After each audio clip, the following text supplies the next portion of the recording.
another episode of the Three Wise Guys podcast. This is absolutely the first time that we're recording this today because all of our stuff works really well. I'm here with Delapo, I'm here with Luke, and I'm here with Davin. Ayo. When are we getting Davin's camera again? So to everyone watching, if you start paying us, we can get Davin a camera. That'll just show his hand. It just shows, one hand. Yeah, there he is. He's right there. He's faceless until you guys give us enough money. We should to give that beautiful face a chance to shine. Oh, those beautiful fingers, you mean? Yeah, beautiful fingers and face. Maybe toes, if that's what he's into. We should keep that for like loyalists only. So when we drop like the Davin cam, we won't announce it. You know, just drop on video. And then maybe like the first two people to realize and meet some criteria, we'll send them merch or something. We should do like Easter eggs, you know, on the video only. We should do a version of Guess Who, where everyone just tries to guess who's Davin. Like we'll just put a bunch of different Davin lookalikes, and we'll have the audience guess, give their best estimation of who Davin is. Yeah, one of the YouTube videos is just going to be called Face Reveal. Face reveal. It will drop like a whole dramatized series behind it. Like, it'll start off with a trailer, and it'll be like Davin's mom sitting there, and she's like, "Sometimes I don't even know who the kid is." And it just like cuts into like a bunch of different like Davins. All right, well, welcome back, Mr. Marathon. How you been? How was the marathon? It was good. Us for? No, I'm kidding. It was good. Enjoyable experience. Ran it with my sister. Because this is the first time we're recording it. Spark Notes. She suffered a lot of pain. It was an enjoyable experience for her. I don't think she'll ever do it again. I did it because I promised her years ago. It's important to show up for your family members and loved ones. And Luke is a superior runner. He was able to jog at the pace of all the runners. Christ, guys, like don't leave out all the good stuff. Just Spark Notes, like This is like when you play like a video game and then you play it again and you're like speed running it. So like it took us 10 minutes to get to the intro. Yeah, now it's like 2 minutes in and we're done. We're done. There was one question I wanted to ask that we didn't ask the last time. How many times did you have to stop to take shit? So the first time was a false alarm. That was the first time I called him. Oh yeah, when we were preparing for the thing. Pod. No, that was successful. Oh, okay, yeah. well, the first time it was a false alarm, and then that was the real one. And apparently, there's no way he's watching this, but if you're watching this, my CrossFit trainer Wilson, the first time I went to the false alarm, I like sprinted past my sister to get to the porta potty because I saw like way down the line. So I went there. Apparently he was trying to say hi to me, and I just ran right past him into the toilet. And he was like, oh. And then like when I got out, he was trying to say hi to me. But then I was trying to find my sister, so I just like ran off. Okay. And then I didn't show up last week because my knees hurt. And then I thought like, so I think he thought like I wasn't coming back and I didn't like him or something. Jesus. And when I came back this week, he was surprised to see me. So I'm sorry for that miscommunication. I did not hear you. You know what it is? I feel like although you said it, I think that's like I live with you, and I would group like a good 30 to 40% of our interactions as that. Like, it's like me saying something to Luke, no response. Luke goes somewhere, comes back. I see another thing, no response. And then like 1 minute later, he's like, hey, were you saying something to me? Immediately you said that, I was like, that tracks. Yeah, like absolutely tracks. So Wilson, don't feel bad at all. Yeah. Like it's just one of the you should not feel bad for Wilson. Wilson tortures me every single week. Oh jeez. He's not one to be picked. So you really did ignore him. Honestly, that might be my subconscious. Yeah. So was he running or he was just like a spectator? He was like there cheering because like there's like like he's has tons of people in his class that are like doing the marathon or whatever. So I guess he just went out to fair. I guess like this is something we don't think about, right? But if you're like a personal trainer, like you don't like, you could work for just like one gym, but like a lot of personal trainers will like have multiple jobs and like you kind of have to build up your own clientele and like you're kind of an entrepreneur in that own. No, absolutely. Right, so. Yeah. I met someone who is a tech sales guy now. And like I was like, oh, he just reached out to me randomly and was like, yo, let's get on a call because like we're both black guys in tech. I'm like, great. And then he tells me, I was like, oh, where were you before? He was like, yeah, I was a personal trainer at F45. I was like, wait, what? Whoa. It was like that's your experience? He's like, yeah, man. Like it's kind of like selling, like, you know, and it's kind of like running your own business because you have your own clients. Like obviously you have a deal with the gym to like bring them in there. And like you have to stay with them and train them while they're there. But yeah, just saying like, yeah, no, personal trainers, like it's like an actual thing that like, you know, like involves like a lot of nuances and a lot of like, you know, I'm really glad you mentioned this because I feel like, especially in like the past year, I've gotten a lot of questions about like what do you need to do the jobs that the Lawful and I do, and it's like not much.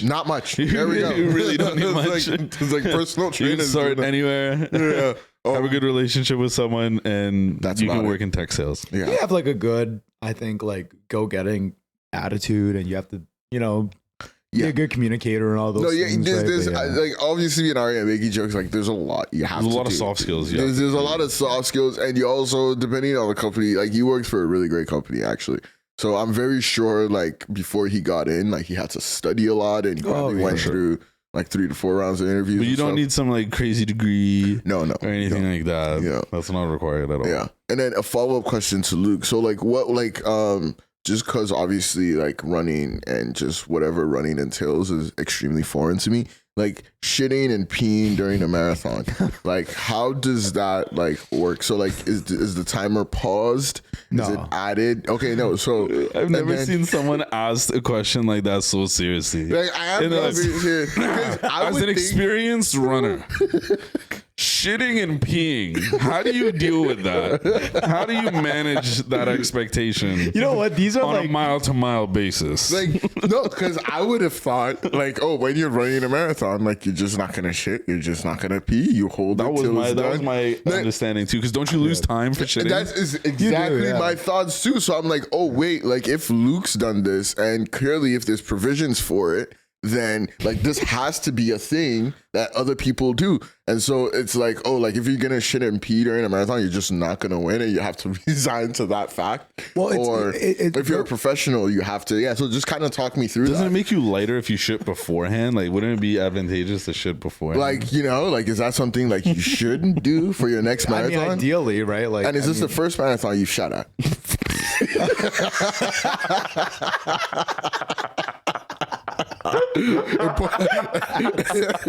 That's great. I love that we're like mid-20s and we still love poop jokes. No,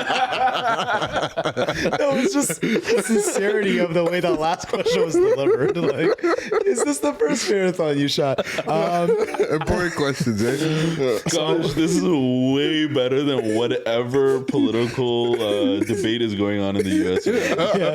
I mean, so first of all, like, good question. And I think the main thing is like most people are not running a marathon to get a certain time. Like most people, I think, who run marathons are just like doing it to complete it. So if anything, they're kind of like, you know, like doing that because they want to. Now, I think if you ask most runners, they'll actually tell you the one thing they're scared of is shitting during a marathon, because you don't like. First of all, no. Clearly, you're not scared. Well, I'll get to that actually. I was gonna say, like, first of all, like you have to. Like, you don't want to shit in a porta potty, period. Right? No. Like in any context. No. Second of all, gosh, that's scary. You probably don't want to be in porta potties where like the people's diets are like carbs plus like gels that are just like, you know, like it's pretty much just sodium and potassium. Okay. I don't need to know what it looks like. It's okay. It's okay. You know what I mean? So it's like not a good combination of things. But yeah, like I'm comfortable doing it because I've done it before. Right? This is my 5th marathon. So I mean, like I've definitely shat in porta potties before. What's the ratio? 2 of 5, 3? I think I've only shat in 2 of the marathons. He's building a stat sheet. 2 of 5. He's building a stat sheet. But you know, very data oriented. It's weird because like I think sometimes when you're running a long distance, like your legs are hurting, so like it's almost nice to have a different type of discomfort in your body, like having to. So now you get to focus on that instead of like your legs hurting, and then you know when you poop after, now you have to go back to that, right? But like it's not necessarily a bad thing. Obviously, it can be nerve wracking because the porta potties are usually 3 to 4 kilometers in between, and the worst part is like sometimes you have to like shit, and then like comes in waves, right? So like when you get to a porta potty, it's gone. So now you have to like ask yourselves like, oh, am I gonna like be able to hold Force it it for out 4 of more me. kilometers sort of thing. So it's like, it's more of a strategy thing if you ask me. But the funny thing that you bring up is like in Ironmans, right? Like professionals who do these, right? Yeah. They actually strategize around like when they're gonna eat and Bowel go to the movements and washroom stuff like that. There's Wow. a team, like a operations and logistics team that thinks about this and studies the course. And like they'll be like, Delapo, you'll probably have to poop around the 2 hour and 30-minute mark. This is where you could do it. If you don't reach that point, here's somewhere else. Yeah. So you know how Like, here, take this enema at the 2 hour 25-minute mark. mean- you know, bro, like I wouldn't even be surprised, but you know how like in the military there's like extraction zones and they're like, all right, the nearest extraction zone is 2 kilometers. Yeah. You can't reach there, you can't reach this one. It's like that, but with like using the water. I'm thinking more like, you know, those jets that get refueled like mid flight, like they're in the sky. Okay, yeah, so they're like, doing some that. way to extract your shit. Man. Fully strategized, yeah. No, it's very like it's funny. It's extremely funny, but like who would have thought? Like, you know, like certainly not me. And clearly, as a runner, you have thought about this before. And I'll say this: being a man is another time that it's amazing to be a man because most of the time you don't have to poop, you just have to piss and like just go to the side. You know, like most marathons have large forest and park segments, and guys like they're not gonna wait for a porta potty; they just pull off to the side and. Jeez.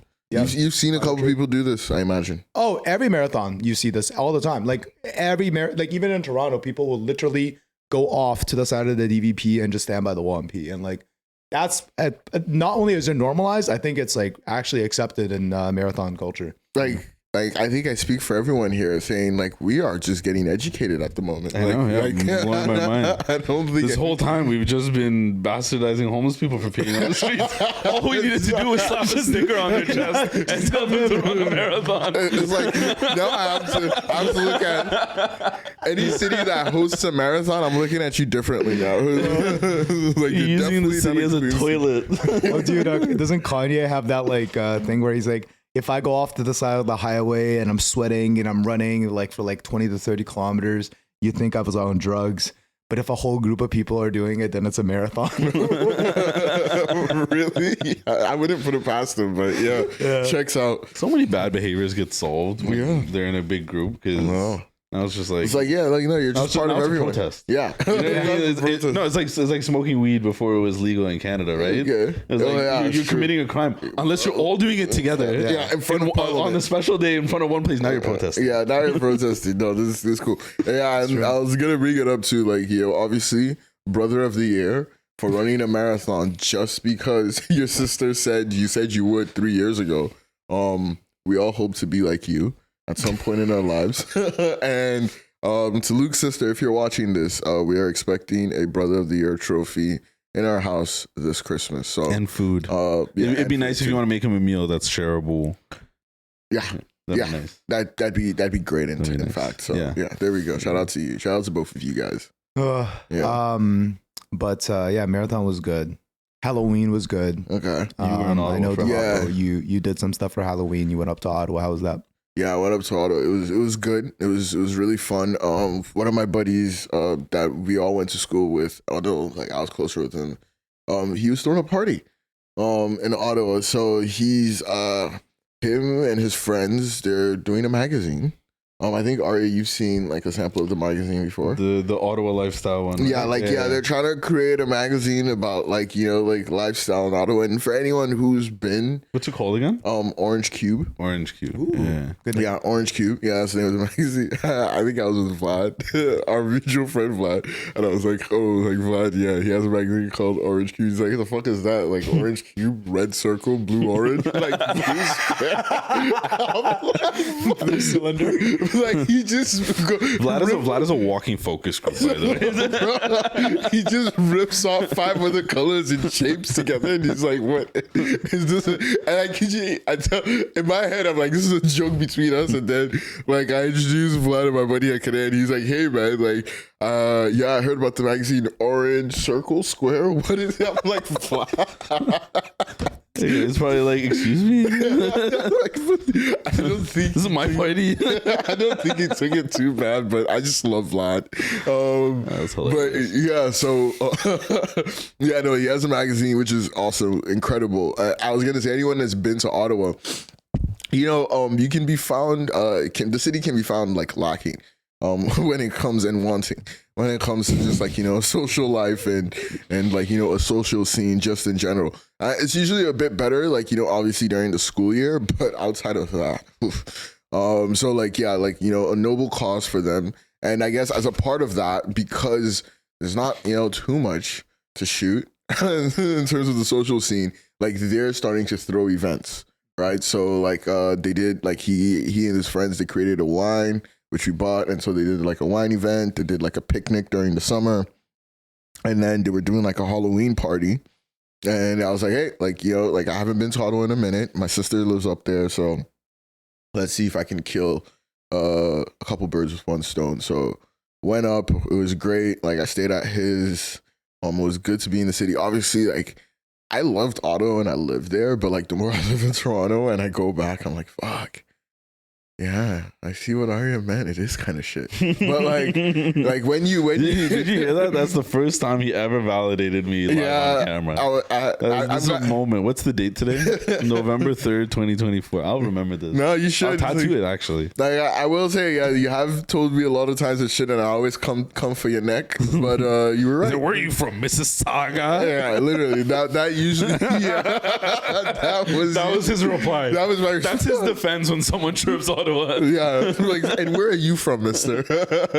But no, like obviously chilling with like friends that you have there is great. But yeah, for the Halloween party, so like obviously these guys, like they have a collective and they're throwing these events, and my buddy in his home is like an art studio, and like I'll show these guys pictures. Like he has a t-shirt screen printing press there, by the way. So like I was like, yeah, we will like be using you to print t-shirts. Cause like, we do a lot of printing stuff. Like he has like art everywhere. Like obviously he has his wine everywhere. And then we go to his friend's place. So like the party was at a club. Like I guess they were promoting at a club, whatever. So they got to host there. But they were doing like a pre at one of his buddies' homes. And obviously his magazine, so they were doing like a photo shoot. So it was like, okay, if you dressed up and you had a really nice costume and you want a photo taken, you should come in. I sent a picture to our book club group, and I'll send that to Davin so we can add it. But yeah, like obviously, like I had some pictures taken of my costume as well, and like it was pretty dope. Like having like people come in and like all sorts of costumes, and like it was someone's apartment, and they turned their island into like a DJ deck, and they cleared out the whole living room.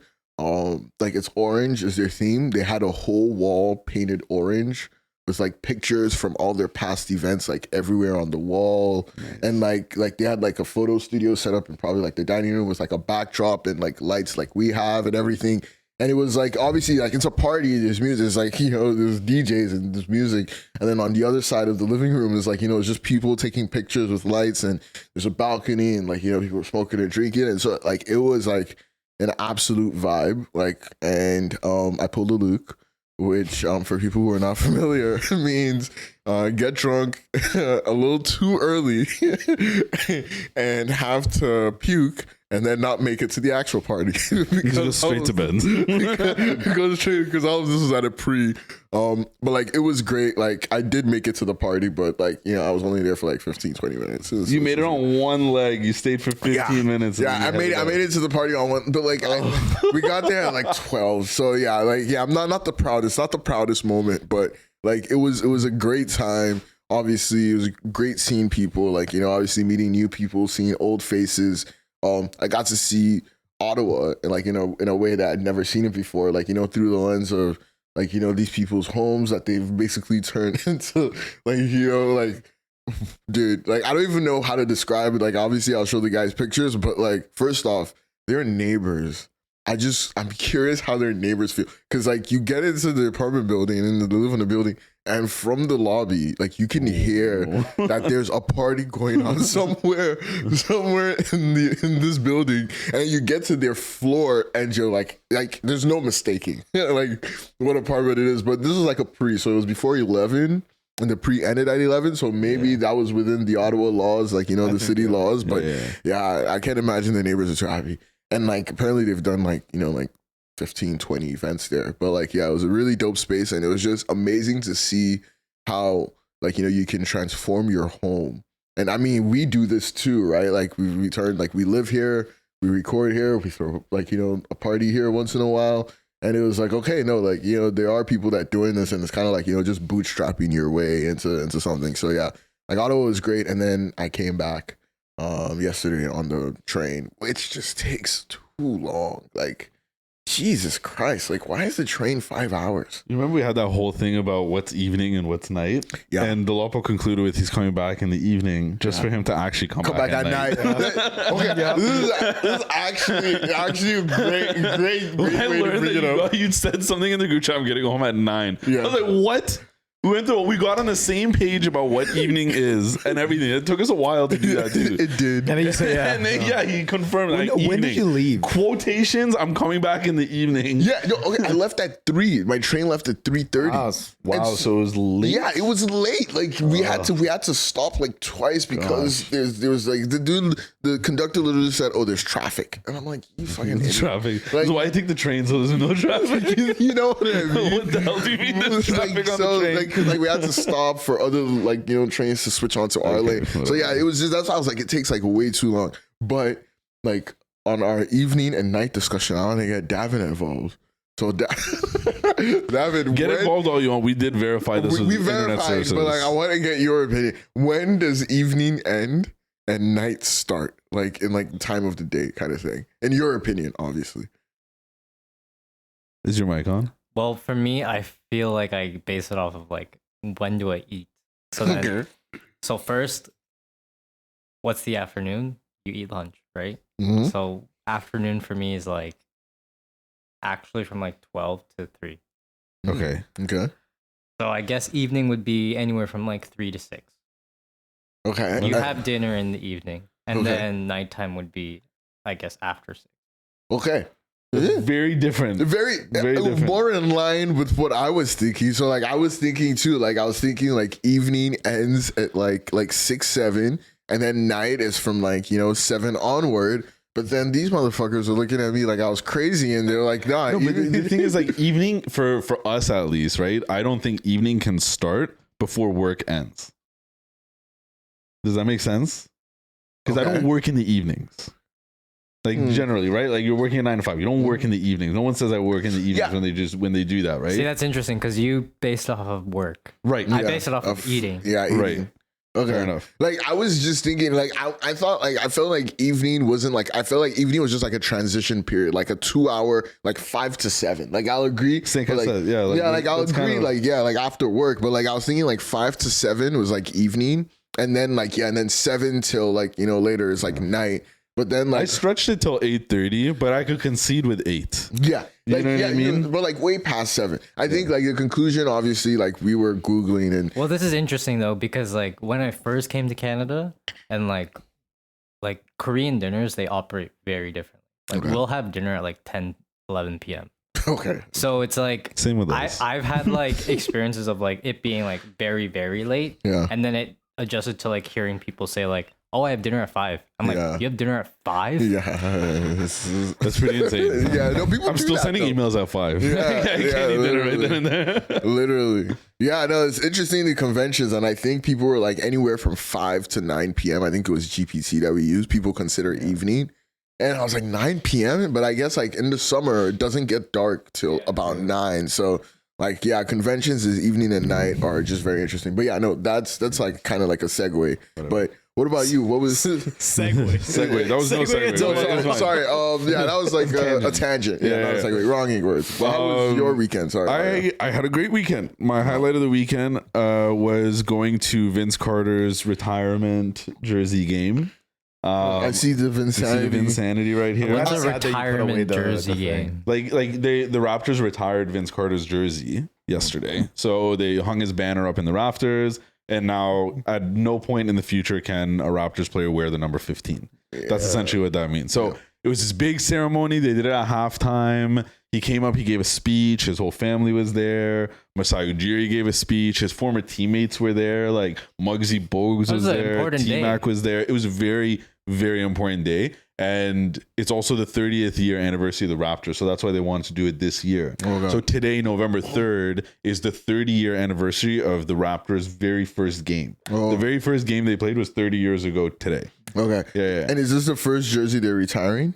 This is the very first jersey the Raptors have ever retired. Like this is this is very significant for the Raptors organization. Pretty massive. It's pretty massive. And they fleeced Arya out of a lot more money than I mean, it's fine. Like, I spent a little bit. I got a discount. I'm happy with it. I don't really mind.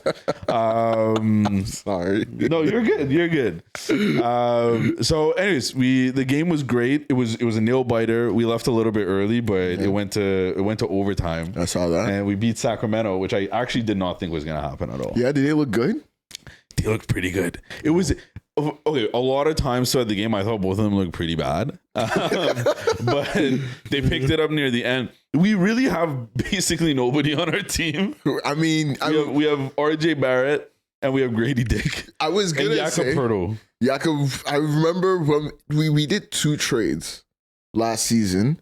What we got? Who did we get for Siakam? Who did we get for Siakam? RJ Barrett. We got RJ Barrett. Plus, basically, the 2 additions were Jakob Poeltl and RJ Barrett. And Emmanuel quickly. Shorka Cook. Was it Cook? No. Okay, so there was 2 trades with the teams in. Like there was the Indiana Pacers trade where we sent Pascal Siakam to the Indiana Pacers, and the Pacers sent something back. I don't remember what it is, and maybe like Davin can help us look that up. No, but then I remember there was a second trade. Was RJ Barrett plus another player, plus Emmanuel quickly, and we sent OG Anunoby and some other shit. And me and you had, and I think Sunday was involved in this. We had like a couple arguments about. We're at Tremblant. Yeah, we're at Tremblant when this happened. About like, okay, like is the we were thinking about like do we like quickly? Do we like RJ Barrett? Yeah, we're like which is the better? Which trade? is the better option that we got out of that? Right. I just remember we were on opposing sides. On what RJ Barrett went off, by the way. RJ Barrett had over 30 points. He had almost a double-double. He had like 9 rebounds, like 7 assists, something like that. He went off. He had a great game. Yeah. But anyways, I went to. Did quickly play? I didn't see him. No. Okay. And Scotty Barnes was also on the bench. Like he was not playing. Okay. So we got Bruce Brown. Where the fuck was Bruce Brown? Did he play? Probably not. I don't know. Okay. Yeah, we don't care. So, anyways, all this to say, I didn't really recognize most people on the. Kelly Olynyk was also on the bench. We also got Kelly and Olynyk last year, and like that whole mumble jumble. I didn't really know what the trade was about, but we're not making the playoffs. I do not recognize. All this to say, I do not recognize the Raptors anymore, and we're not making the playoffs. We're not making the playoffs, but we put on a great fight against the Kings. I thought like the young players on the team really showed good promise. No. The main reason why I even bring this up is because I went. It was great. It was a moment in Toronto history. Like Vince Carter, whether you hate him or love him, right? Like people in the city are kind of divided because there was like this whole thing that went down with Vince Carter when he left Toronto. Basically, like put off games. He tried not to get played. He was feeding like our plays to the other teams and shit like that. Like there was a lot of like headbutting that was going on internally, and he wanted out, and I guess the team wanted him out too, and it just left a sour taste. And then he came back. He got a tribute video. I actually recorded the entire speech. I can show you guys later, but okay. It was pretty cool just to see everyone like cheering for him and being able to get over that. And DeRozan was there too, and Drake was there too. Drake was not happy about DeRozan getting shout outs and things. I don't know. It was this whole mess. And then to top it all off, I didn't have bad seats. I was close to the court, but someone got arrested. I showed you guys the video before this. The video. Yeah, we'll put it up. And it was absolutely hilarious. This girl got arrested. I don't know what she did. I have no idea who she upset. I know that they dragged her out of her seat. I videotaped the entire moment. They dragged her out of her seat, brought her up. She was like clenching on to the railings, trying not to let go. And then finally the cop just drags her out. Her boyfriend's yelling right behind her, like just fucking relax. Let's go home. Yeah! Just fucking chill. We'll go home. Makes up first penalty number 2. We are in penalty situation where the game starting on sitting with investment number 2.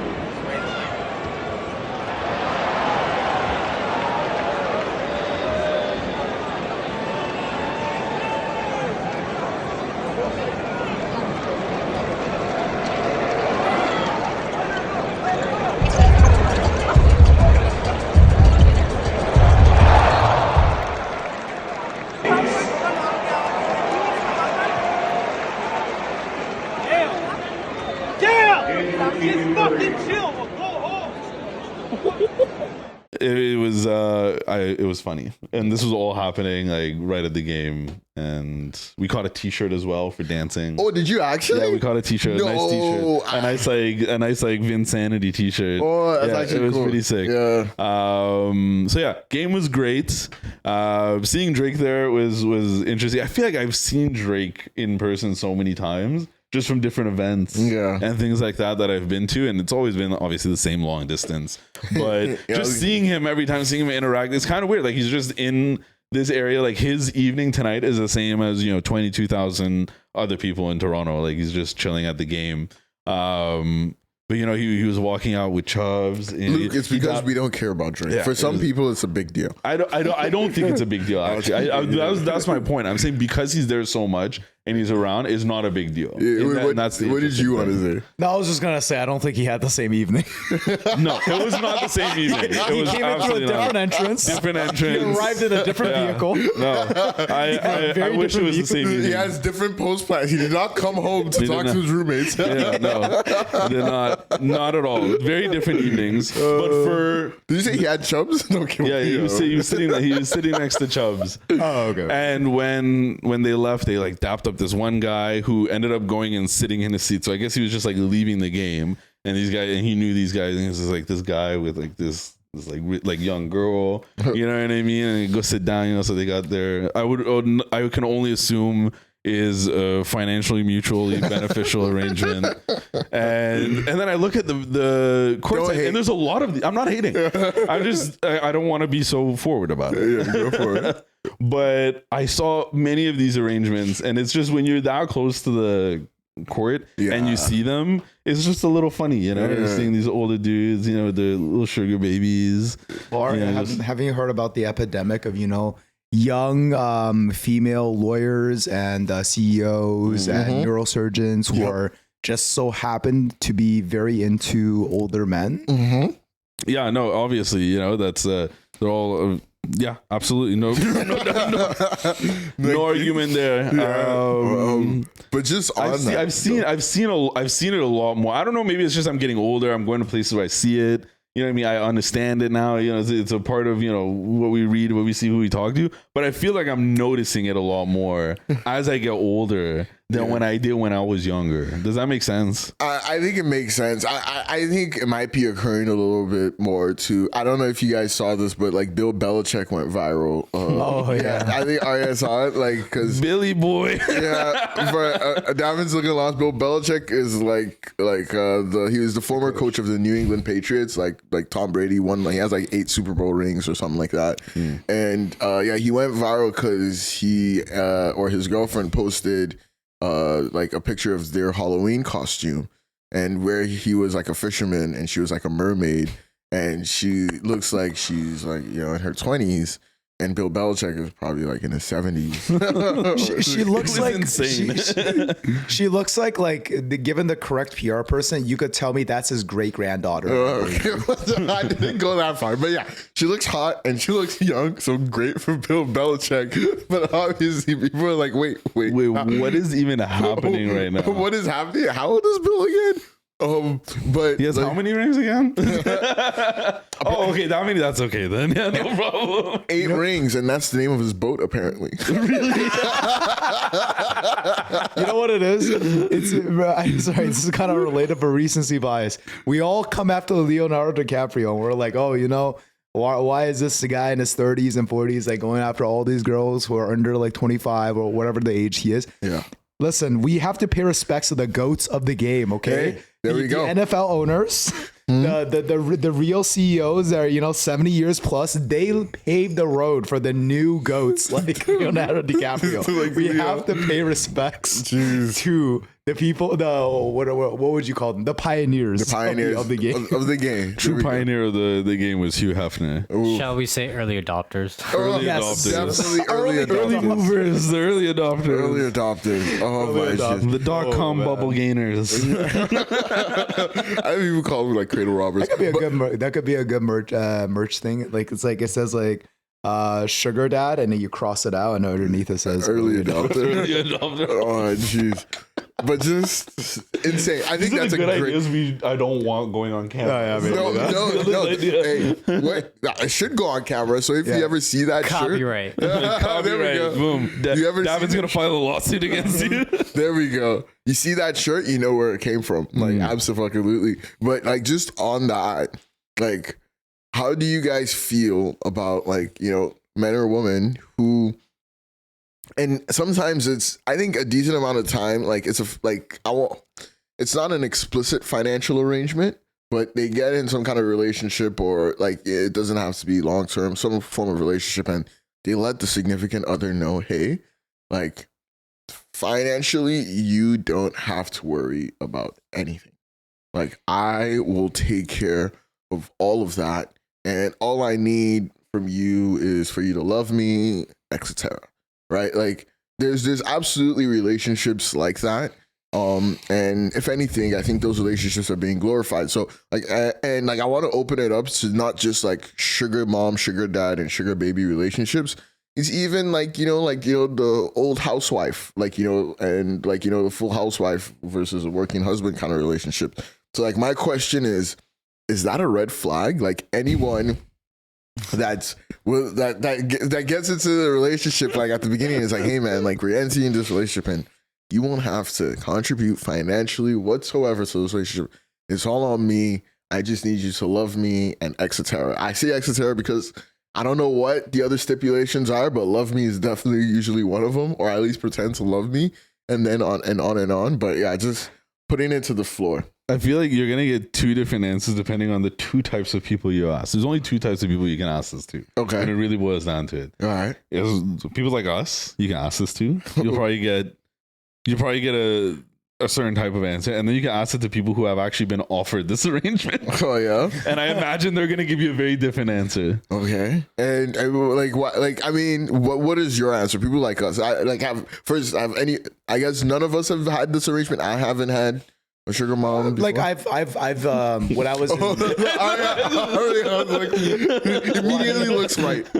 again, like I feel like I've said this on the podcast before. You have. When I You was have. on exchange in Singapore, I did, I was seeing this lady that was a little bit older, and at the time, like I was. Arya, stop fucking I'm sorry. teasing. I by the way, You're just beating around the bush. Like she's a little bit older. She has some money. No, I mean, and honestly, like, there's a chance she'll see this. She follows me on social media still. But yeah, Shout out to you. She was in her like late 20s at the time. I think she was 28. I was 21, I want to say.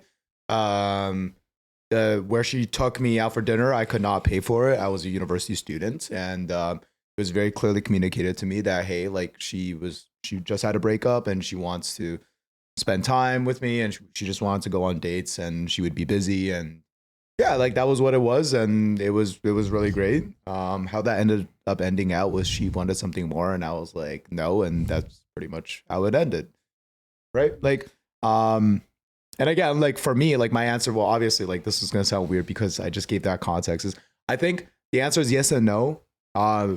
Anyone's allowed to say another relationships thing is a red flag or not, because their opinions are valid.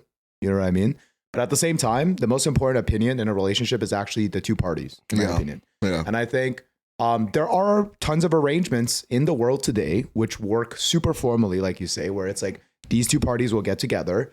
And the facts of the matter, again, I don't know exactly the reason why these things work or they don't work. But in a lot of these circumstances, when you actually have conversations with both parties, they're not unhappy in those marriages or those relationships, whatever you want to call them. And now as a Westerner, sometimes you can be like, well, that's because they don't have the opportunity to see the other side and blah, blah, blah. and they don't have freedom. So that's why they're saying that they're happy in that arrangement. Well, the answer is, are Western marriages happy? Like, you know, extremely high divorce rate, extremely high divorce rates, extremely high rates of infidelity. All this to say, I think there is no right answer in that front, and whatever relationship you're comfortable with, that's fine. I'll tell you this, right? Like, as someone who has lots of friends who live back home in China, like I had the opportunity, you know, to meet some people at university that were very financially well off, and they have these type of relationships with their wives now, actually, you know, that one just got married and had a kid. And guess what? His wife is not going to be paying for anything ever. And that was very clearly talked about. That was talked about in the beginning of their relationship. It's not seen as a toxic thing in Chinese culture. You are like, it's, well, different people have different opinions about that. All this is societally, it's accepted for you guys to talk about finances, even on a first date, right? And all this to say, like, they're married, you know, I presume they're happy and they'll continue onwards. But I guess my answer there is just, as long as the two parties understand what they're getting into and they're on the same page about it, I think that's the most important part. But rightfully so, everyone outside is allowed to judge. That's all I'm saying. Like, and they're valid in judging, but I'm just saying their opinions maybe don't matter as much. Okay.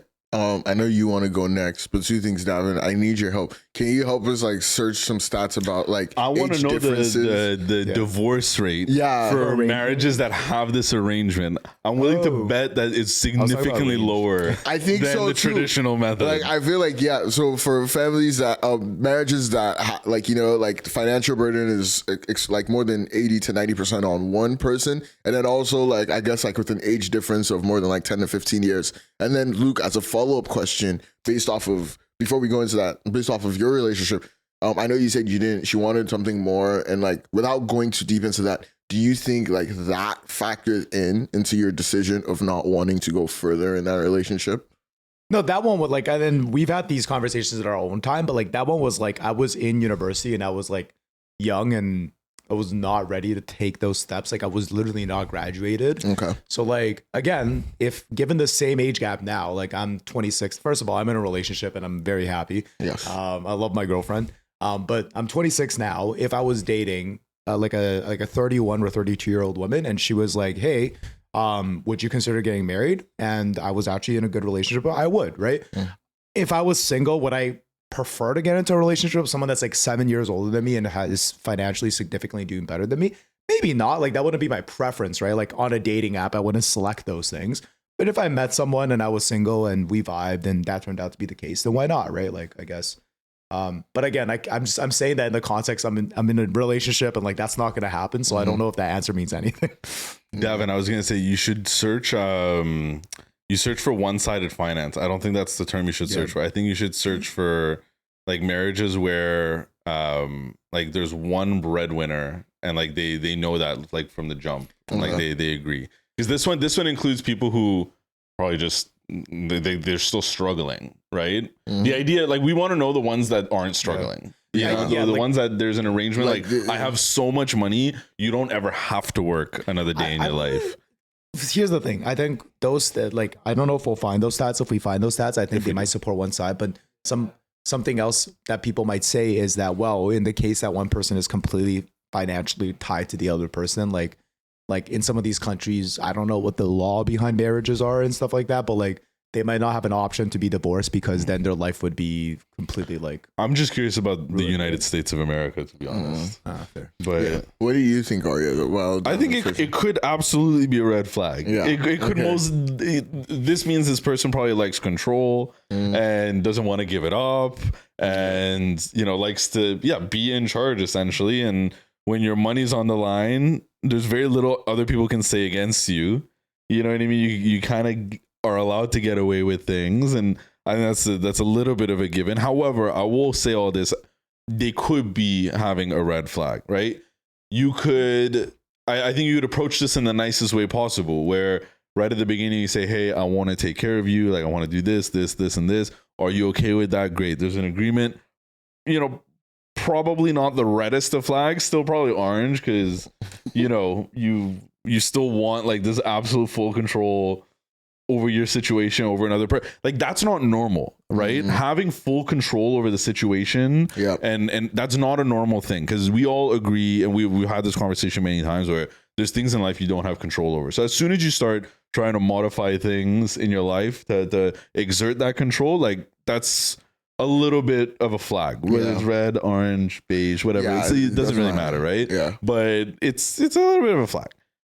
All this to say, yeah, it's definitely a red flag if you're like, no, I make more money. Like, you will quit your job. You will do this. You will, like, that is definitely a red flag. And there are most definitely a red flag. There are people that do that, right? I guess, like, my opinion, and I have a follow-up question after this, which is, and I'll tee it up so you guys can be thinking about this. Like obviously, I do think everyone on this pod will be very, very wealthy enough to control 100% of the finances in their family. We all have this yellow flag capability within us. Is what I do think we will all have this capability, and I'm curious. Like, after I give my opinion, if Davin included, if this is something like, you'd be an arrangement you'd be open to having with your significant other. So don't answer now. Think about it while I give my opinion. What do you think, David? My partner and I have talked about this, and like we like to think of our relationship as my success is your success, and vice versa. And so if you are wanting to fulfill this goal in life and that brings you complete happiness, what can I do to help you to do that? And vice versa. And so once we get to places where we are, let's say finances are coming in and like it's funding our goals and our dreams, then if one person is capable to carry everything, then we've communicated that that person will. Okay. And it will never, ever, ever stay like that. So it will always go back and forth. Okay. So when things go back and forth, we find that there's like a purpose for our lives. Like, sure, you're doing well and you can take care of me, but I still need a purpose in my life. Yeah. And so we go back and forth, and then the finances go back and forth as well. I don't want you to lose your original train of thought. Do you want to go back to the thing, or because I really I wanted to build off? Okay, yeah. Let me not lose my original train of thought. Yeah. So like my whole thing was like I'm in between both of you, and I do think it can be a red flag, but I don't want to describe it as that. I think that kind of relationship has consequences, and not consequences, or there's like the dynamic. And I don't want it to be like consequences are negative. Like there's effects. Like, do you get what I mean? Like that's externalities. There's externalities that negative and positive. Out of your hands. Yeah, out of your hands. You just don't know. Things can happen. You have an argument about money, right? But now it's like, okay, whose money is it? Do you get who's what I mean? making the decision? And now all of a sudden you're forced to take this stand where it's like, every decision that's of significance needs to be taken by me because I put all this money. Like the second you make that money argument, it's over. You can't come back from that. You can't. Right? Like that's the tone you're setting for the relationship. It is, and that could lead to a divorce or something like that. All of this to say that I do think like those type of relationships have a different dynamic than a relationship that has a different relationship, which shouldn't come as a surprise to anyone, right? But like I'm just like, and I bring this up because I do think, like Arya said, like at the Raptors game, like, it's something that we're seeing a little bit more frequently. I think it's something that is absolutely being a lot more glorified, like in terms of, like I'm just looking for a man that can pay for everything, or like, dudes, like, we like, it's a fun thing now to be like, hey, like I want to be a sugar baby, or I want to be a sugar mama. And like, it's great. Do you get what I mean? But like, like I'm just like, hey, like, what, like, how did these relationships like actually, like, like how did they go? Like, what do you do when you go home?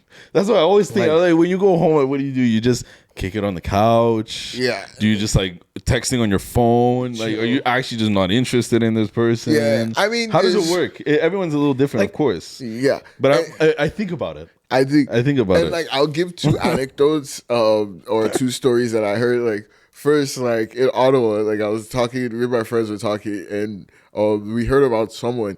He does really well for himself, like, someone that we went to school with. And apparently, like, part of his game, like, he gets a new girlfriend and he opens an investment account with like loads of like, hundreds of thousands of dollars in it because he has one. And he's like, hey, like, now that you're with me, like, this money is our money. My money is your money.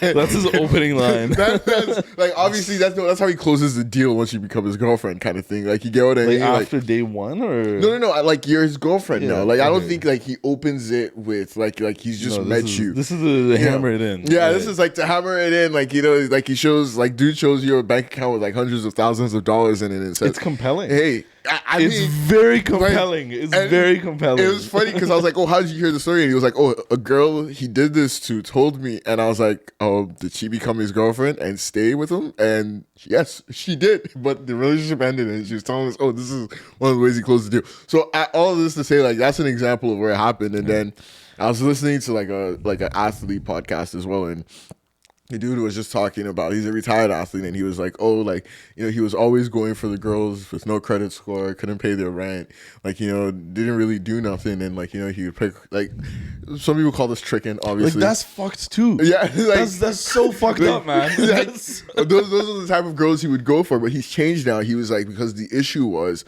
like he's playing football, he's a professional athlete, like he's in the facility at like 6-7 a.m. He comes back at like 5 p.m. Obviously she's been at home all day, like just chilling, and he was like, she would come with so much energy, like, at the door when he's come back from work, and like he's tired because like he's used like all his energy, like, but like this is the highlight of her day. And he found out, like, it was like they just weren't able to match, like, when they were back home. So now, like, he's looking for women, like he's changed his criteria.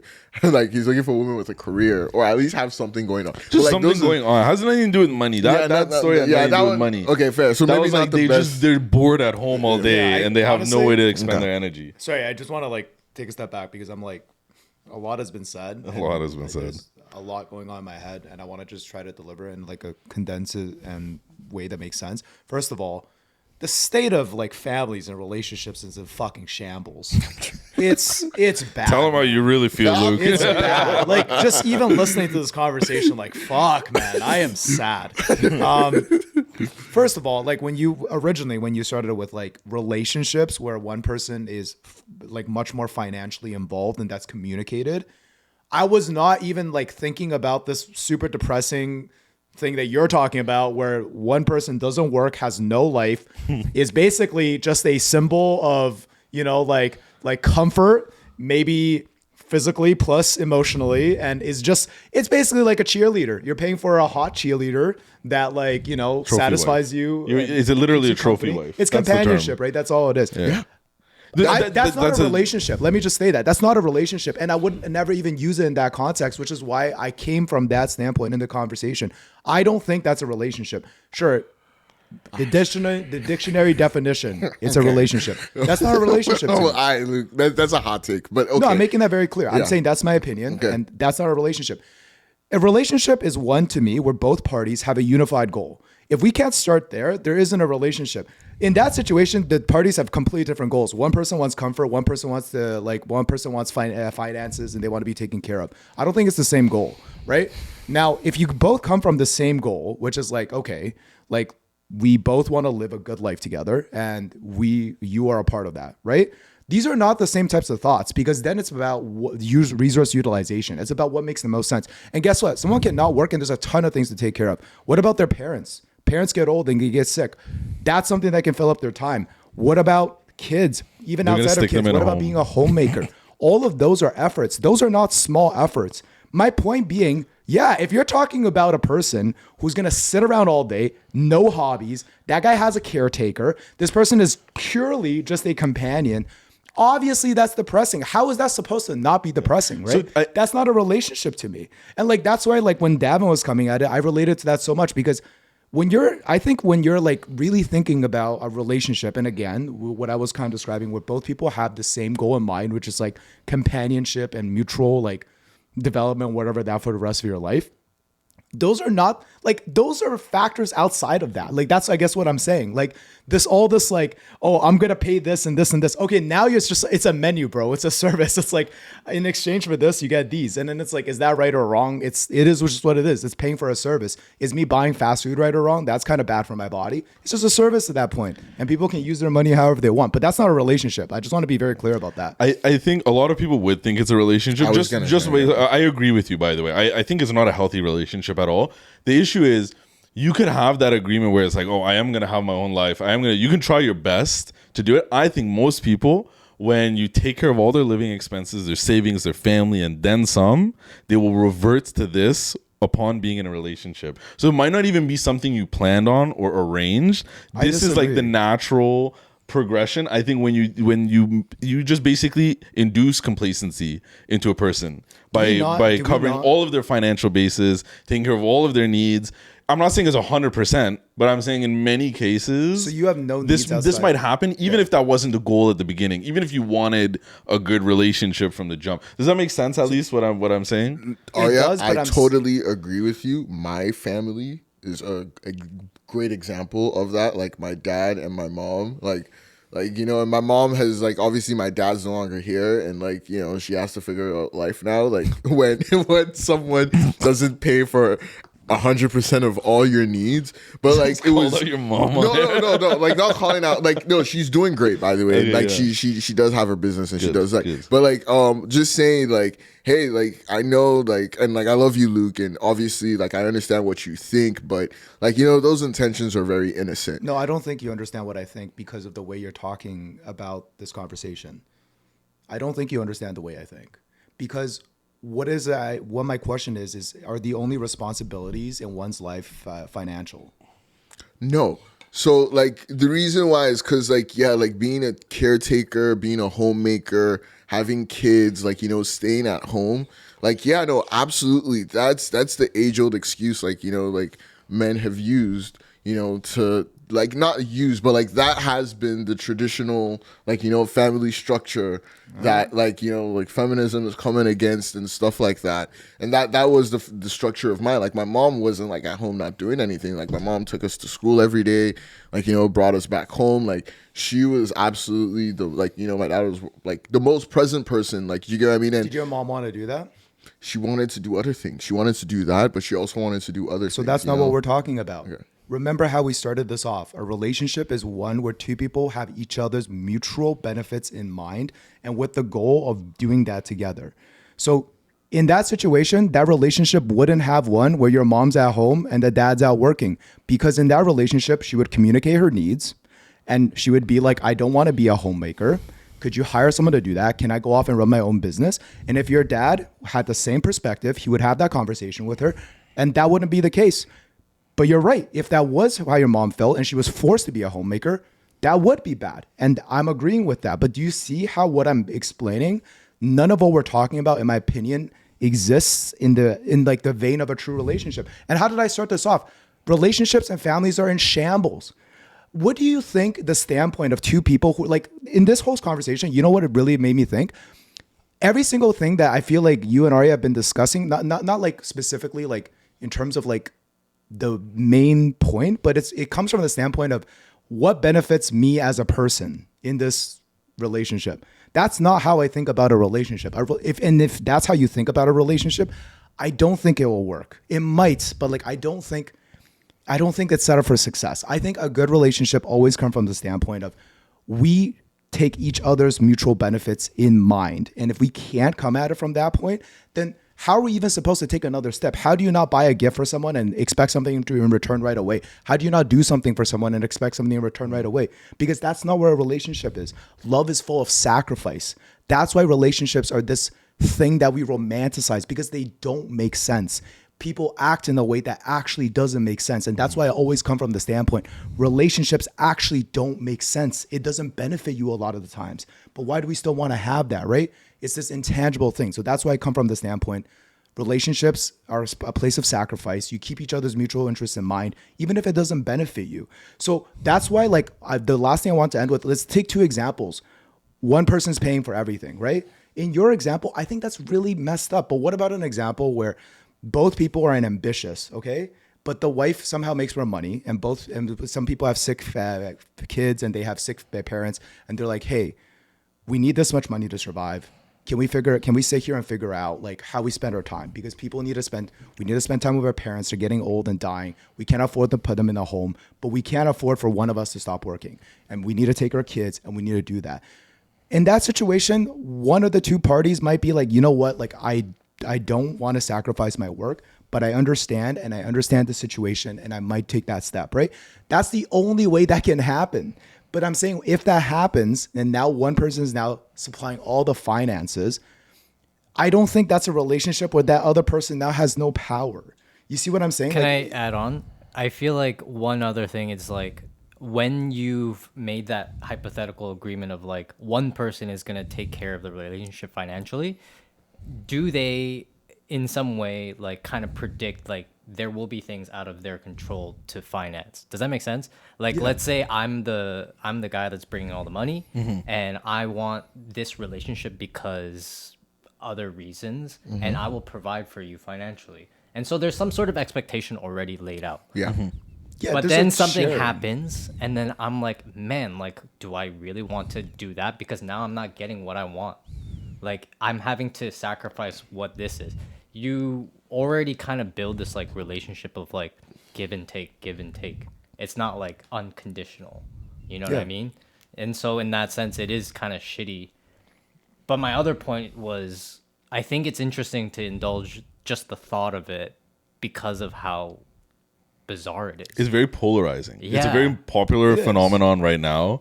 Very, And, very. Yeah, people are doing it and like, they're there's living and definite- dying by it too, which is the Yeah, craziest. and there's definitely a mass kind of like thought around it. So what is it that everyone's so interested in this? What's so alluring about it? I mean, you can make all these agreements in the first place, but you're right. Things can change, And they always change. always end up inevitably changing. They do. and that's Like- why things go to shit. Yeah. because you're not set up to deal with that.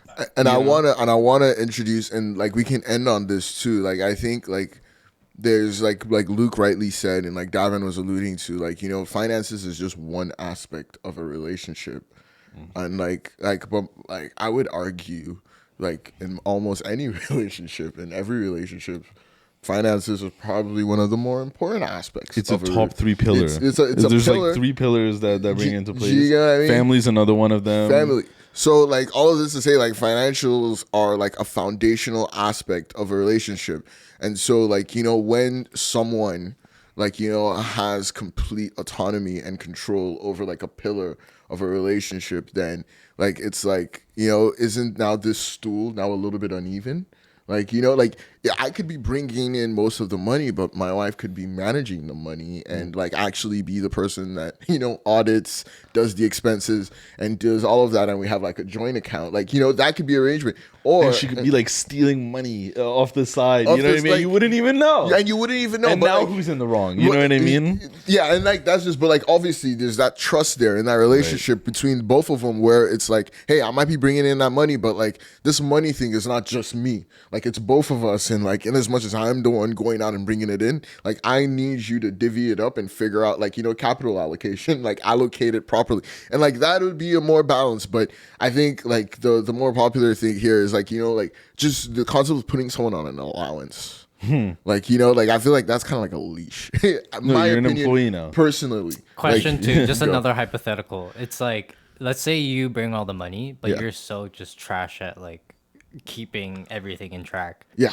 And you just need this other individual who you also, you know, love and whatnot, but Yeah. like could help you out. Yeah. Well, the reason that's why more relationships balanced, like right? the reason why relationships like this even exist because there's certain people in this world who value all of these these tangibles that are not money related to a certain degree of money as well. So they can look past income that their significant other is bringing because they bring X, Y, and Z, and they're like, okay, I value that at however much you would have made on a yearly basis throughout your It's like lifetime. you would categorize that as a relationship in the sense of like someone who is financially very successful and thus wants to appear successful in other formats. So they, you know, let's say they engage with another person so that when they go and do different things, they appear like they have that part of their life filled. You would call that a relationship though? Because I would say that of, part in that hypothetical, it would be a work relationship. Because my I point wouldn't is- say I- it's like a Yeah, I would The say it is difference here- absolutely a relationship because it's shared goals. Both parties have agreed, and like there's a mutual understanding there. And like there's probably sacrifices that each individual is making on either side in their own way to make that work. Whatever. Don't get me wrong. Like, let's not die on the.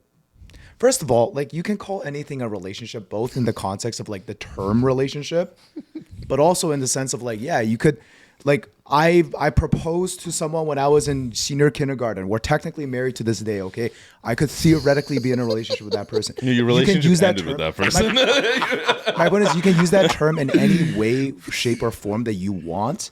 But it's like if we can't establish a general like baseline of what we're talking about, where it's like a relationship is like I guess a generally monogamous thing between two parties that want to stay together for the long term, then like my point is it's hard to have a conversation around that in any context. So I'm saying if we're coming at it from that context, I don't think a lot of the things that we're talking about are relationships.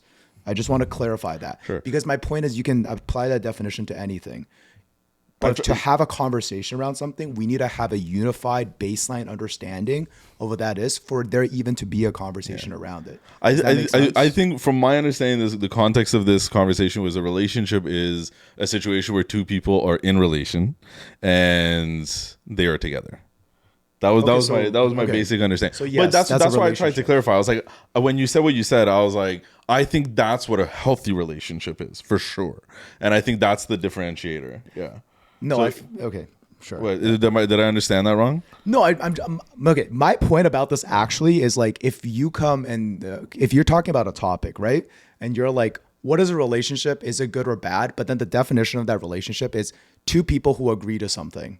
And then the topic you brought up is two people who financially agreed where one person pays for most of the things, right? And then the other person is just along and they fill there's no conversation there because we've already hit that definition, right?